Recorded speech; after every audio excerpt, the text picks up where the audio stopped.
तुकोबांसोबत पंढरपूर आणि विठुराया हे एकच ध्येय घेऊन गेले काही दिवस वाट चालणाऱ्या वारकऱ्यांचा धावा सोहळा पार पडला। पूर्वी तोंडले बोंडले या गावी वारकरी पोहोचले की त्यांना पंढरपूरच्या मंदिराचा कळस दिसत असे आणि वारकरी पंढरपूरच्या ओढीने धावत सुटत असत। त्याचीच आठवण आजही वारकरी साजरी करतात धावा या सोहळ्याच्या माध्यमातून। पाहूया धावा सोहळ्याचा आमची प्रतिनिधी भक्ती बिसुरेने घेतलेला आढावा। पंढरीचा वारकरी वारी चुको न दे हरी, तुका म्हणे धावा आला पंढरी विसावा।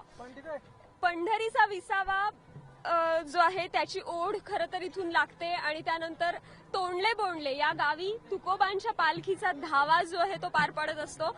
आपण बघू शकतोय तुकोबांची पालखी आलेली आहे आणि हे जे गाव आहे असं म्हणतात की इथून पूर्वी पंढरपूरच्या विठ्ठलाच्या मंदिराचा कळस दिसायचा आणि म्हणून तो कळस दिसला की वारकरी त्या कळसाच्या ओढीनं विठ्ठलाच्या ओढीनं इथून धावायला सुरुवात करायचे आणि म्हणून हा जो टप्पा आहे हा धावा म्हणून ओळखला जातो।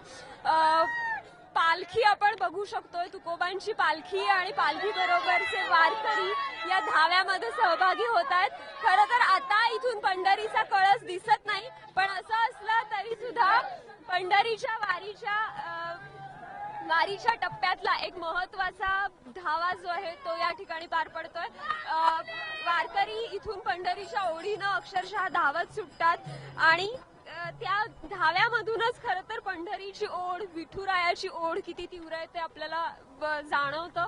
हे वारकरी जे आहेत ते हजारो पावलं रोज चालत असतात, अविश्रांतपणे चालत असतात आणि मुखी फक्त ज्ञानोबा तुकारामचा गजर असतो, विठू माऊलीची आठवण असते।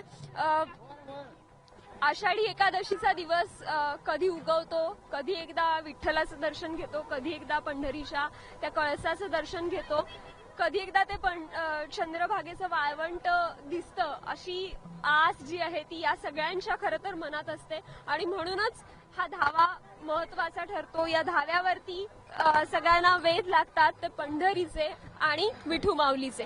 कॅमेरामन अमोल गव्हाळेसह भक्ती बिसुरे, एबीपी माझा, तोंडले बोंडले।